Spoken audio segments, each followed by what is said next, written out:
안녕하세요. 저는 올드 성교육연구소에서 발달장애인의 성교육과 성상담을 하고 있는 전세원입니다.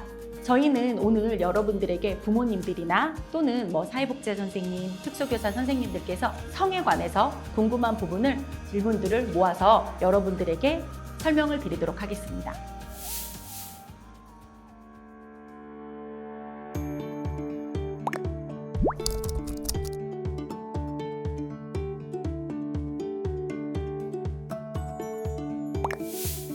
아이의 인지 수준에 따라 접근법이 좀 달라야 하고요. 스마트폰 채팅을 한다는 것, 채팅 웹을 사용할 수 있는 것 같아요. 그렇다면 이 친구는 인지가 좋다라는 가정하에 성교육과 상담을 같이 진행해 주셔야 돼요. 발달장애 친구들에게 요즘 제 고민이 뭐냐면 도덕적인 가치, 어떤 규칙을 알려주는 부분이거든요. 왜냐하면 채팅을 사용하는 것을 친구들이랑 카카오톡 보내고 문자 보내는 건 나쁘지 않지만 이 친구는 지금 어떤 것을 하고 있죠? 모르는 사람이겠죠? 남자와 노출 사진을 주고받았어요. 이것은 우리가 요즘 말하고 있는 디지털 성범죄라고도 하고요. 저희가 이제 디지털 그루밍이라고 얘기를 하는데 그곳에 노출된 거예요, 이 친구는. 자기는 그냥 이 사람과 노는 거야. 또는 어떤 분들은 나는 사랑하는 거야. 사랑하는 사이의 관계니까 이런 사진을 주고받았어 라고 얘기를 하지만 실질적으로 정말 사랑하는 사람들이라고 해서 이런 사진을 주고받지는 않거든요. 이것이 어떤 다른 이 친구가 모르는 사람이기 때문에 자기의 사진과 자기의 몸 사진이 다른 데로 팔릴 수도 있고 또는 안 좋은 경우로 범죄에 노출이 될 수도 있다는 걸 꼭 인지시켜 주셔야 돼요. 혼내거나 스마트폰을 뺏는다? 이 친구가 가만히 있을까요? 어머님께서 말씀하신 것처럼 난리가 날 거예요. 왜냐? 이 친구는 지금 스마트폰이 세상하고 소통하는 가장 큰 어떤 연결고리거든요. 근데 그 연결고리를 뺏었어요. 내가 심심하기 때문에 그것을 할 수도 있고 내가 재미로도 하는 건데 그 스마트폰을 뺏는다고 해서 이 친구가 채팅 앱을 안 하는 건 아니거든요. 그래서 저는 그 부분을 꼭 기억하셨으면 좋겠어요. 이 친구가 왜 채팅 앱을 하는 것이냐? 심심해서 하는 것이냐, 불안해서 하는 것이냐, 외로워서 하는 것이냐, 아니면 재미로 하는 친구들도 있거든요. 심심하다고 해서 재미로 이것을 하진 않지만 누가 이걸 한대, 나도 한번 해볼까? 나도 한번 들어가 볼까? 이런 부분들이 있어요. 그래서 주변에서 이 친구가 영향을 받았는지 아니면 내가 이런 부분에 대해서 그냥 꺼리낌이 없고 그냥 나도 하면 되지 이런 것이 있는지 항상 어떤 행동을 할 때 왜 하는지를 좀 더 집중적으로 얘기를 해주시고요. 그리고 나에게 좋게 대해주는 사람과 나에게 좋지 않게 하는 행동이 무엇인지 좀 알아야 되는 것 같아요. 왜냐하면 우리 아이들이 어떻게 보면 어떤 사람이 나한테 좋은 사람이에요? 어떤 사람은 나한테 안 좋은 사람이에요? 이거 잘 구분 못해요. 그거는 비장애인 저희들도 잘 구분하기 너무 어렵거든요. 그렇기 때문에 발달장애 친구들에게는 어떤 행동이 좋은 것인지 어떤 행동이 나쁜 건지 나에게 이런 행동을 하면 좋은 것인지 나에게 이런 행동을 할 때 나쁜 것인지에 대한 인지가 꼭 들어갔으면 좋겠고요. 더 나아가서 이 친구에게 자기 결정권과 도덕적 가치라는 건 어려운 것이 아니라요. 쉽게 말하면 이거예요. 우리가 횡단보도를 가면 어때요? 빨간불일 때 건너나요? 못 건너요. 파란불일 때 건널 수 있습니다. 이것처럼 도덕적 가치가 어려운 것이 아니라 내가 이런 행동을 하면 되는 것 또는 범죄다, 아니다 이런 것들을 구분할 수 있게끔 알려주시는 것도 도덕적 가치를 알려주는 것 중에 하나라고 생각하시면 좋겠습니다. 그래서 어렸을 때부터 또는 지금부터라도 자기 결정권이 누구에게나 있지만 그 자기 결정권에는 뭐가 있다? 꼭 책임이 뒤따른다는 것을 설명해 주셨으면 좋겠습니다.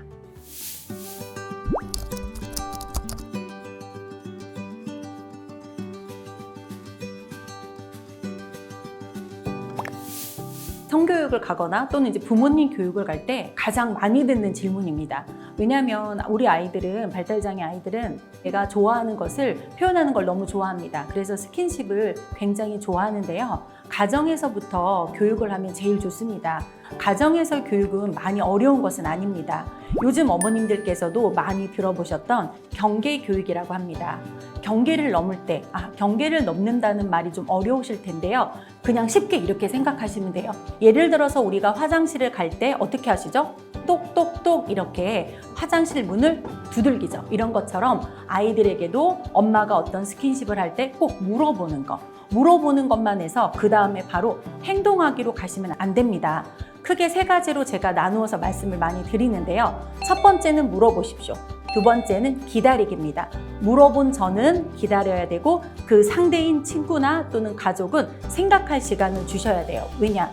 내가 이 친구랑 손을 잡아야 되는지 아니면 이 친구하고 내가 뭔가 스킨십을 해도 되는지를 생각하는 시간이 필요하고요. 3번째로는 행동하기입니다. 행동하기는 꼭 기억하실 게 뭐냐면 그 친구가 내가 어떤 행동을 요구했을 때 손을 잡을 수도 있고 잡지 않을 수도 있습니다. 특히 거절할 때 거절하는 것은 나를 싫어하는 것이 아니라 그냥 그 행동이 그러니까 싫다. 그런 부분에 대해서 꼭 기억을 해주셨으면 좋겠습니다.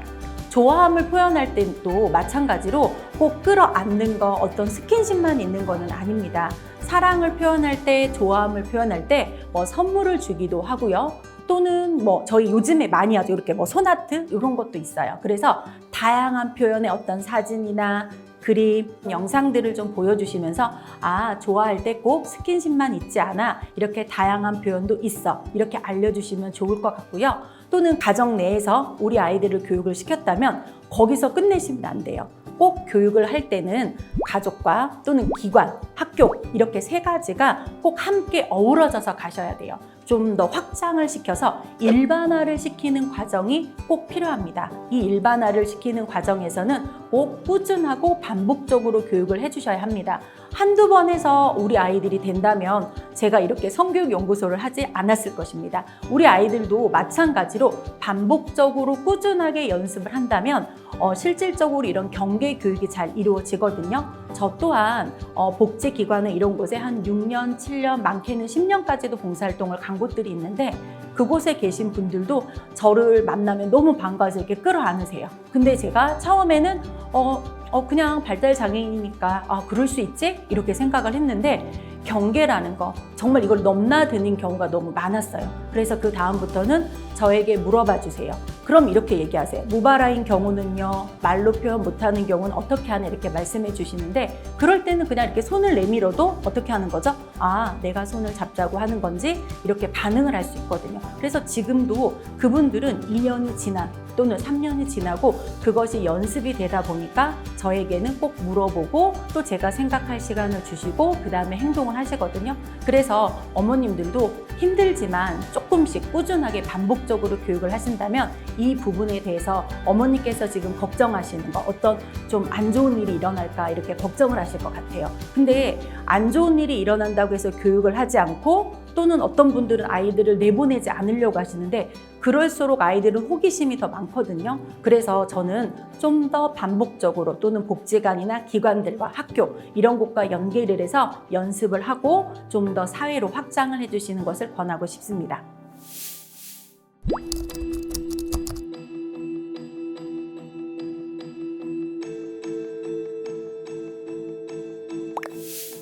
자위를 하는 게 예전에는 부모님들이 뭐라고 얘기를 하셨냐면요. 자위는 안 좋다, 하면 안 돼. 이런 경우가 되게 많았습니다.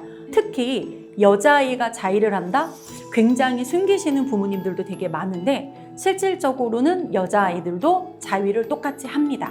왜냐하면 성적인 욕구는 서로가 본능이기 때문에 남자아이뿐만 아니라 여자아이들도 하는 친구들이 많아요. 요즘 이제 현재를 살아가는 저희들은 자위를 하는 게 나쁘지는 않습니다 라고 얘기를 해요. 근데 이제 여기서 어머니께서 걱정하시는 게 잦은 듯 해서 걱정이다 라고 말씀을 하셨는데 횟수를 어머니께서 정확하게 말씀을 해주시지 않아서요. 제가 이제 그 부분에 대해서는 좀 더 말씀드릴 수가 없기는 하지만 횟수를 정해주시고 몇 번을 해 이거는 아니에요. 왜냐하면 아이들이 왜 하는지를 좀 지켜보셨으면 좋겠어요. 자위를 하기 전에 이 친구가 어떤 상황에 놓였기 때문에 자위를 하는지 제가 만났던 친구들 중에서 자위를 하는 친구들은 지금 말씀드린 것처럼 심심해서예요. 자기 혼자 있는 시간이 많거든요. 그러니까 심심하고 외롭고 또는 자기 스스로가 뭔가 불안한데 그 불안함을 해소하는 방법으로 자위를 선택하는 친구들도 있었거든요. 자위를 이제 왜 하는지 관찰하는 게 제일 중요하고요. 저는 우선 자위를 할 때는 남자아이든 여자아이든 이 특히 손톱이 길면 안 돼요. 저희의 생식기 부위의 피부들은 굉장히 예민하고 그렇기 때문에 상처가 잘 납니다. 그래서 손을 우선 깨끗이 닦는 거를 알려주시고 위생적인 부분이 좀 들어갔으면 좋겠고요.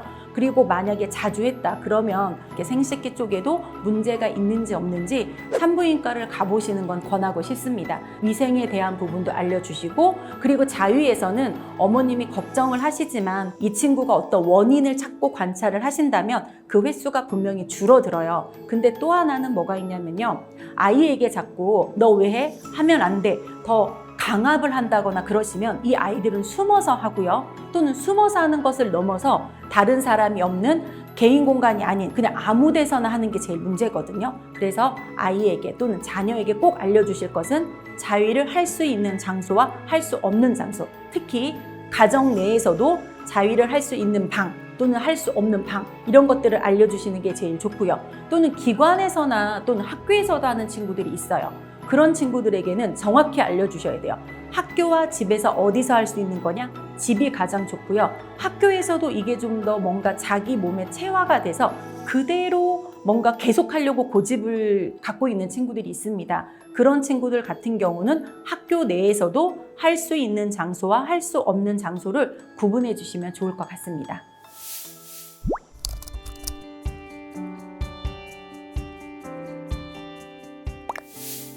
왜 이 친구가 샤워를 싫어하는지가 중요한 것 같아요. 샤워를 할 때 보여지는 피, 밖으로 나오는 피와 생리대에 묻어나는 피는 다르거든요. 그렇기 때문에 이 친구가 어떤 부분을 무서워하고 어떤 부분을 싫어하는지를 알려주셔야 될 것 같아요. 제가 이제 상담이나 교육을 진행했던 친구는 샤워를 싫어하는 친구가 아니었고요. 생리대, 우리가 또는 월경대라고도 하는데 이 월경대를 가리지 않아요. 교체하는 것을 굉장히 싫어하는 친구가 있었는데 보통 평균적으로 비장애 여성들이 3번에서 4번을 교체를 하는데 제가 만났던 발달장애 여자 아이 같은 경우는 하루에 딱 1개만 쓰는 거예요. 그렇기 때문에 나타나는 문제가 뭔지 그 친구도 계속 알려주고 생리대 팬티로 된 것들을 여러 개 챙겨서 보내보기도 하고 다양한 방법을 써봤는데요. 그 친구 같은 경우는 전혀 교체를 하려고 하지 않았어요. 그래서 제가 선택한 방법은 뭐였냐면 실질적으로는 생식기 주변에 나타나는 여성의 질염이 나타났을 때나 또는 아기들 기저귀 갈아줄 때 짓무르는 거라고 얘기하잖아요. 그렇게 이제 피부가 변화된 거, 그런 부분으로 나타난 어떤 질병에 관련된 사진을 보여주기도 했거든요. 근데 그런 것을 보고 나니까 이 친구가 조금씩 변화는 하더라고요. 그래서 실질적으로는 너무 안 씻는다 그러면 강제로라도 씻겨야 될 수는 있어요. 하지만 이 친구가 지금 인지가 어느 정도 되고 부모님과 대화가 가능하다 그렇다면 천천히 왜 이것을 해야 되고 너가 정말 피가 무섭니? 그러면은 이 아이가 피를 보지 않게끔 할 수 있는 방법은 실질적으로는 어머님이 옆에서 보면서 좀 이제 아이한테 엄마가 그럼 도와줄까? 그러면서 아래쪽에 시선이 가지 않게 하는 것도 하나의 방법이긴 합니다. 하나이 같은 경우는 이런 경우가 있었어요. 학교에서 성교육을 받았는데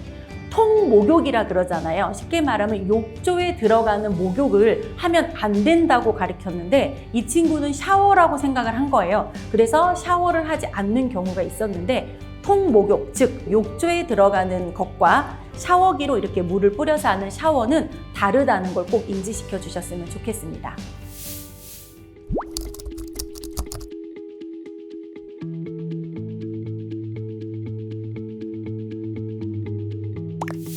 사춘기로 인해서 이 친구가 폭력이 나왔는지 그 부분을 좀 명확히 알고 싶기는 합니다. 근데 아이들에게 제일 알려주실 건 뭐냐면요, 절대적으로 폭력을 행사하는 것은 안 돼요. 왜냐하면 이 친구들이 사춘기나 어린 시절에 누군가를 때리고 그렇기 때문에 장애니까 괜찮아 이렇게 넘어가게 되면 실질적으로 그 친구는 그게 자기 몸에 고착이 돼요. 그렇게 되면 그 다음에도 또 우리가 이제 자해를 하느냐 또는 타해를 하느냐 이렇게 얘기를 하는데, 타해라는 게 누구를 때리는 것도 있을 수 있고요. 또는 옆에 있는 물건을 던지는 친구들도 있고, 이런 부분은 명확하게 이건 안 된다 알려주셔야 되고요. 무발화인 친구들에게는 어떤 감정이나 대화 또는 요즘에 말하는 AAC 이런 것처럼 의사소통을 할 수 있는 어떤 체계를 만들어 놓지 못한 거예요.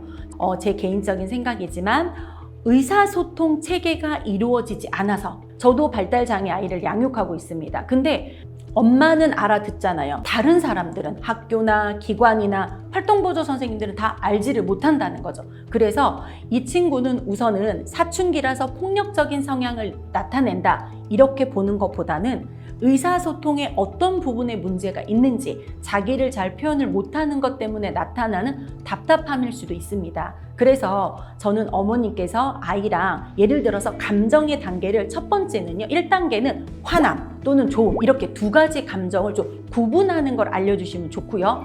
감정 카드는 저는 권하지 않습니다. 왜냐면요, 아이들이 가장 많이 쓰는 게 뭐예요? 분명히 카카오톡을 사용하는 경우가 많거든요. 이모티콘 가지고도 저는 그런 이제 감정 카드를 만들고 있습니다. 그래서 기분이 좋은 거, 웃는 그림을 표현하고요. 막 화난 건 이렇게 뿔난 거 또는 입에서 막 불 나오는 그런 그림을 저는 사용해서 기분이 좋다 또는 뭐 화난다 이렇게 두 가지를 하고요. 두 가지로 시작을 해서 그러니까 감정을 명확하게 구분을 하기 시작하면 그 다음 2단계에서는 화날 때 또는 좋을 때 답답할 때 이렇게 세 가지 정도로 2단계를 확장시켜서 조금씩 그러니까 두 가지 감정, 세 가지 감정, 그 다음에 네 가지 감정 이렇게 주시면 좋고요. 저는 이 이모티콘을 사용할 때도 당사자인 우리 아이가 선택한 이모티콘을 사용합니다. 제가 원하는 이모티콘이 아니에요. 아이가 좋아하는 이모티콘이 있을 거예요. 이 친구들이 자기의 감정을 카드를 들어서 표현하는 건 많이 어렵습니다.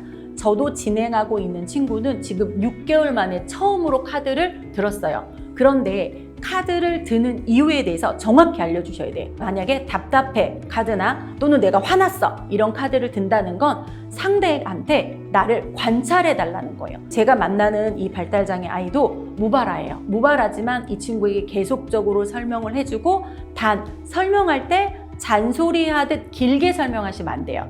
땡땡아 이건 뭐야? 답답할 때 이걸 들어야 돼. 이 정도. 답답할 때야 이렇게. 그래서 그거를 구분하는 거 반복적으로 꾸준하게 설명을 해주시면 폭력적인 것들도 자기의 감정 또는 의사소통이 되기 때문에 그런 부분이 조금씩은 줄어들거든요. 그래서 이 친구는 솔직히 저는 이제 성적인 그런 모습보다는 자기의 의사소통 표현이 잘 되지 않아서 답답함으로 인해서 폭력적인 성향이 나타나는 것이 아닌가라고 생각을 합니다. 이건 또 제 개인적인 생각이라서 어머님께서 그냥 참고를 해주셨으면 좋겠습니다.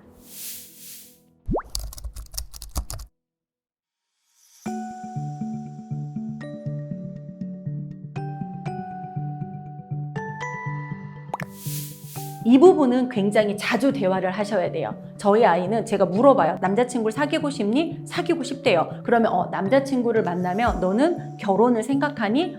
결혼을 생각한다. 이렇게 얘기를 하죠. 그러면 저는 또 물어봐요. 그러면 아기를 낳고 싶니?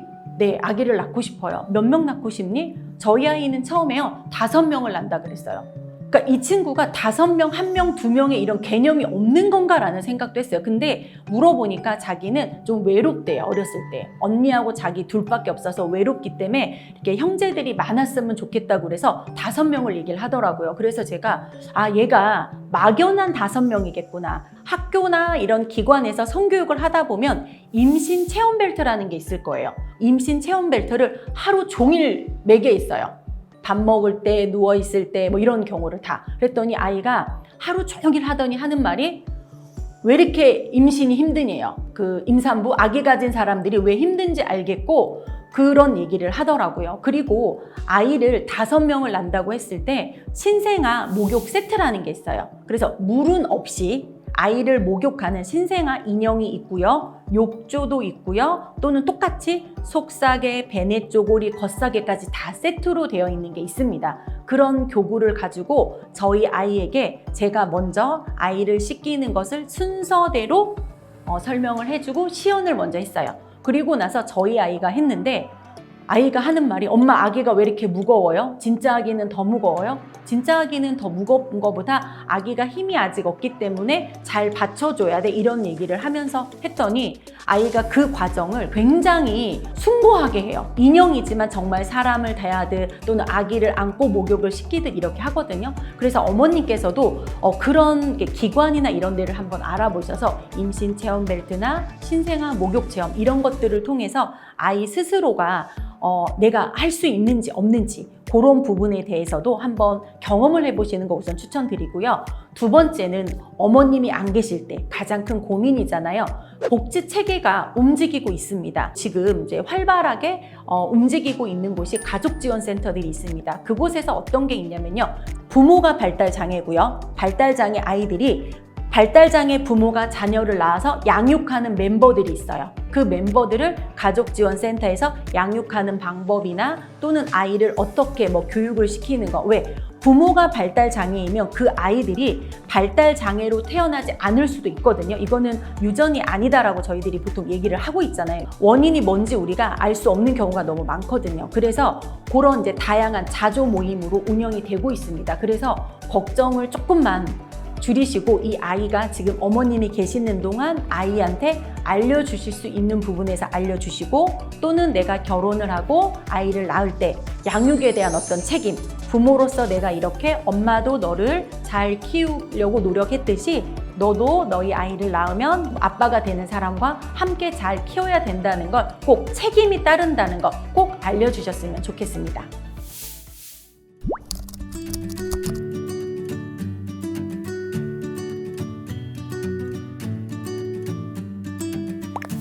정체성이기 때문에 어머님의 질문으로만은 제가 이 친구가 성소수자다, 아니다 또는 스마트폰으로 음란물을 봤기 때문에 이 친구가 정체성에 혼란이 왔다라고 제가 단정적으로 말씀을 드릴 수는 없습니다.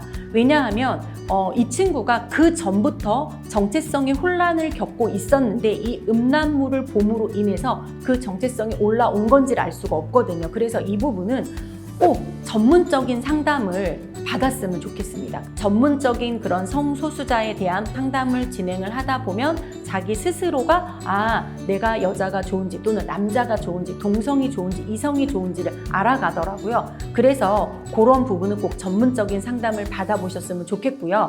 음란물을 못 보게 한다고 해서 이 친구가 아예 안 볼 수 있는 건 아니에요. 왜 그러냐면요. 유튜브 같이 3분에서 5분 미만의 영상을 많이 보거든요. 제가 이제 성교육이라는 걸 하다 보면 이런 음란물이나 불법 촬영물이라는 걸 얼마나 많이 퍼져 있는가 유튜브를 보게 돼요.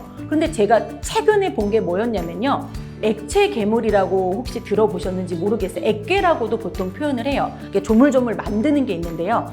액체 괴물 이걸 쳐서 핸드폰에서 쭉 올리다 보면 거기에 액체 괴물 나쁜 손 이런 게 나와요. 그러니까 실질적으로는 그냥 어머님들이 생각할 때는 음란물이나 이런 것들이 그냥 얘네들이 어떤 사이트에 들어가서 본다라고 생각을 하지만 실질적으로 우리 아이들이 장애든 비장애든 유튜브나 이런데 일반적으로 이제 보통 요즘 청소년들이 말하는 낚는 영상이라 그래요. 그러니까 내용을 보면 어린이 영상인 줄 알았거든요. 근데 딱 들어가 보면 액체 괴물 나쁜 손 19금 이렇게 있어요. 근데 이 친구들은 그 글을 읽지 않고 먼저 영상을 클릭해서 그냥 보기 때문에 이것이 나쁜 건지 좋은 건지 구분을 할 수가 없는 경우도 있어요. 그래서 어린아이들일수록 저는 어떤 얘기를 하냐면 아이들 명의로 핸드폰을 이제 해주시면 먼저 한번 필터링 또는 걸른다라고 그러죠. 걸러서 볼 수 있거든요. 근데 그냥 어른 거를 엄마 거를 핸드폰을 쥐어주면 걸을 수가 없습니다.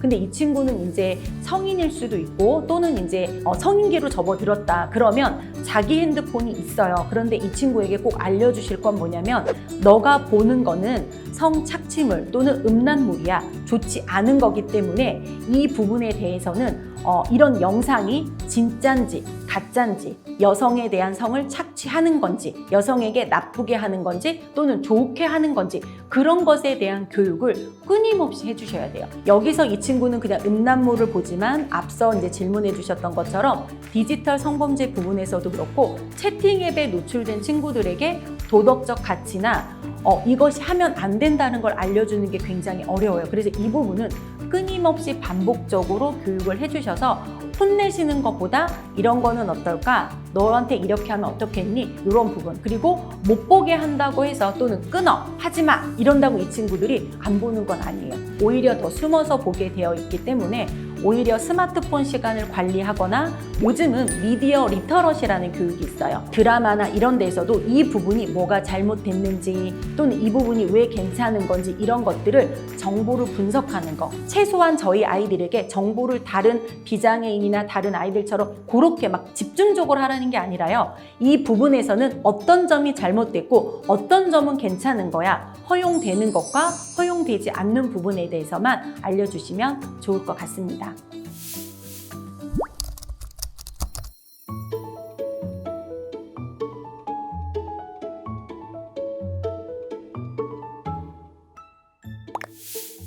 저희 아이도 어렸을 때 옷을 벗는 곳, 옷을 벗지 않는 곳 이 부분에 대해서 처음에 조금 많이 어려워하거나 혼란스러워 하더라고요. 혹시 어머님도 이런 말을 우리가 많이 썼는지를 한번 생각해 보셔야 되는데요. 어떤 말이냐면요. 가족끼리인데 뭐 가족끼리인데 괜찮아 이런 경우들이 굉장히 저희들이 많이 쓰던 용어더라고요. 어렸을 때는 정말 저희 아이도 이렇게 많이 했어요. 근데 이제 사춘기가 되니까 2차 성징이 나타나고 그나마 이제 저희는 자매끼리라서 조금 덜 했는데 아빠가 있을 때는 좀 저도 이건 아닌 것 같은데 이런 생각을 되게 많이 했던 것 같아요. 그래서 아이한테 집에서도 내가 옷을 벗을 수 있는 곳 또는 옷을 벗을 수 없는 곳 이런 부분에 대해서 좀 구분하는 교육이 필요해요.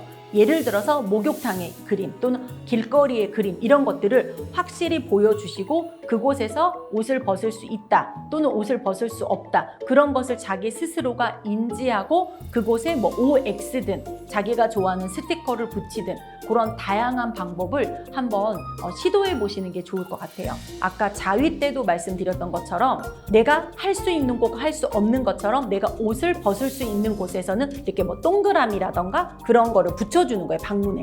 그리고 내가 벗을 수 없어. 나는 옷을 벗으면 안 되는 곳이야. 그럼 그곳에는 아이가 보이는 곳에 X자를 표시를 해주는 거예요. 그러니까 집안에서도 거실에서는 옷을 벗을 수 있을까요? 가족이지만 불편한 것은 있겠죠. 그래서 가족끼리지만 불편한 게 뭐고 그리고 불편한 공간 이렇게 옷을 벗고 있으면 우리가 불편한 공간이 있어 그것은 어딜까를 우선 가족 내 뭐 인터넷에 나와 있는 그림을 활용하셔도 좋은데 가장 좋은 건 어머니께서 핸드폰이나 이런 걸로 우리 집을 다 찍어주세요. 거실, 그 다음에 아이가 생활하는 방 또는 동생의 방, 부모님의 방 또는 화장실 이렇게 그럼 거실, 내 방, 부모님 방, 동생 방, 화장실 5개를 구분하기 시작하면 돼요. 그럼 거실에서는 OX 중 될까요? 안 될까요? 안 되겠죠. 내 방은 될까요? 안 될까요? 되죠. 부모님 방 될까요? 안 될까요? 안 되죠. 남동생 방 될까요? 안 될까요? 안 되죠. 그 다음에 화장실은 될까요? 안 될까요? 되겠죠. 그래서 이렇게 집에서도 총 5가지를 구분했을 때 되는 곳이 2곳, 안 되는 곳이 3곳이 있습니다. 이렇게 실질적으로 내 눈에 보이게끔 교육을 꾸준하게 반복적으로 교육을 하기도 하고요. 이 훈련이나 교육이 꾸준하게 계속 쌓이면 자기들 스스로가 인지를 하더라고요. 근데 어머님들께서 꼭 기억하셔야 될 건 한두 번, 한 달에서 되지는 않습니다. 저도 최소 지금 말씀드리는 건 최소가 6개월 이상 훈련을 했고 보편적으로 저는 6개월 이상 훈련을 했고요. 많게는 1년 이상입니다. 그래서 이런 교육들이 꼭 집안에서 어머니들이 쉽게 하실 수 있는 교육이기 때문에 꼭 시도를 해보셨으면 좋겠고 반복적으로 꾸준하게 교육해 주셨으면 좋겠습니다.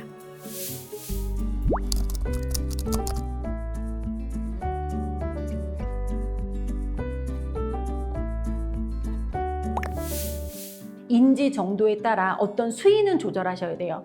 여기서 이제 선생님들께서 이제 질문에서는 뭐 피임 실습, 성관계, 피임 실습은 꼭 필요합니다. 지금 제가 질문을 주신 아이들이 대부분 성인기, 20살이 넘어간 아이들이라면 특히 더 그래요. 왜냐하면 저는 성인 전환기인 학생들, 즉 고등학생 정도 되면 피임에 관해서 이렇게 콘돔이나 이런 부분에 대해서 실습을 해보라고 이야기를 하고 있습니다. 근데 이것 또한 본인이 하기 싫어요 라고 하면 하지 않아도 되고 본인이 저는 그래도 한번 해보겠습니다 라고 하면 시켜보는 쪽입니다. 왜냐? 보통 대부분의 성교육을 어떻게만 생각하시냐면요. 우리나라가 성교육이 예전에는 성폭력 예방 교육을 먼저 시작을 했어요. 그러다 보니까 성교육 이꼴 성폭력 예방 그거 이꼴 피임 뭐 이런 식으로 이렇게 보고 있는데, 실질적으로 제가 말하는 교육은 피임의 교육도 아기를 낳지 않는 거, 이 교육이 아닙니다.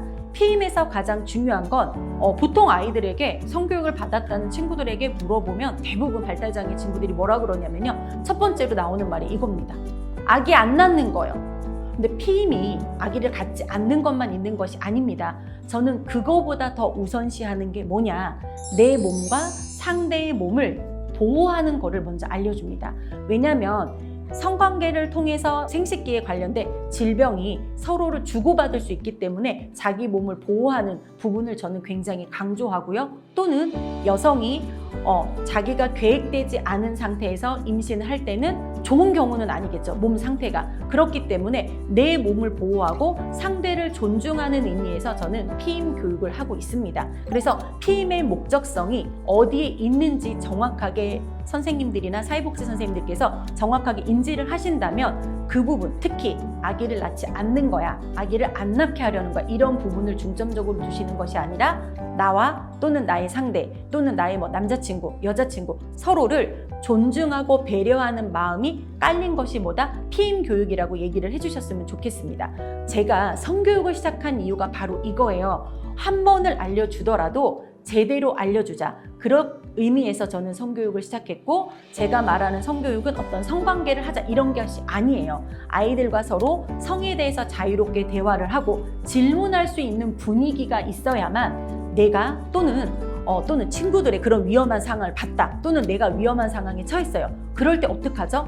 도움을 청할 수 있어요. 성에 대해서 표현할 수도 없고 성교육을 받은 적이 없던 친구들이 내가 위험한 건지 아니면 이게 내가 괜찮은 건지 알 수도 없고 도움을 청할 수도 없거든요. 그래서 그런 자유로운 분위기, 자유로운 게 문란함을 말하는 게 아니라 내가 궁금한 걸 얘기하고 궁금한 것을 들을 수 있고, 또는 그것에 대한 내가 뭔가를 질문하면서 서로 소통하는 것을 배워가는 것이 실질적인 성교육의 목적이라고 생각해 주셨으면 좋겠습니다.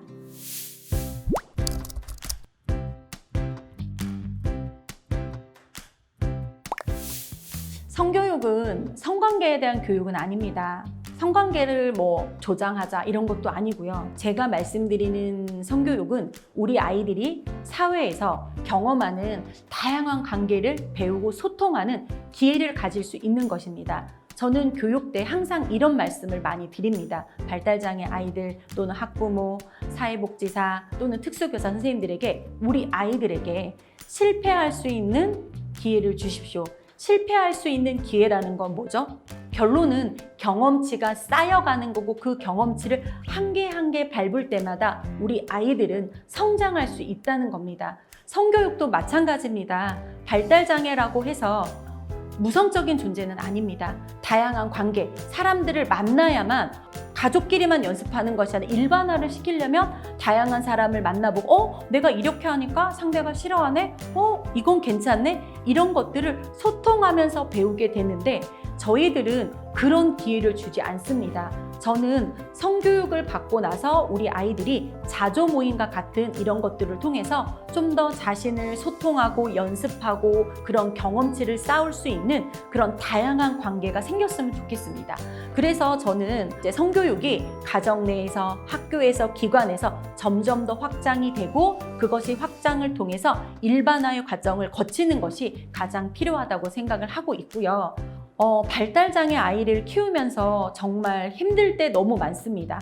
어머님들 분명히 내가 너무 힘들다, 내가 죽으면 어떡하지, 이런 생각도 많이 하실 거고, 우리 아이들이 어떤 사회에 노출되는 거, 제가 성교육을 시작한 계기가 바로 이 부분이었던 것 같습니다. 우리 아이들이 어떤 행동을 할 때는 비장애 아이들이 하면 사춘기 행동 또는 그냥 성인이면 누구나 또는 고등학생이면 누구나 그냥 지나가는 과정, 성장의 과정으로 많이 바라보는데, 저희 아이들이 그런 행동을 하면 성 문제 또는 문제 행동, 도전적 행동, 굉장히 뭔가 낙이나 시킨 말들이 너무나 많았습니다. 저는 우리 아이들이 사회로 나아가기 위해서는 반드시 성교육과 그런 소통하는 교육이 필요하다는 생각을 하게 되었고, 부모님들께 도움을 드리고자 이 교육을 시작하게 된 거고요. 그래서 우리 아이들이 어떤 행동을 한다, 꼭 기억해 주세요. 왜 할까? 얘가 왜 이렇게 했지? 왜 얘가 짜증을 낼까? 아니면 얘가 왜 옷을 벗었지? 또는 얘가 왜 생식기를 만지지? 이런 부분에 대해서 만지네.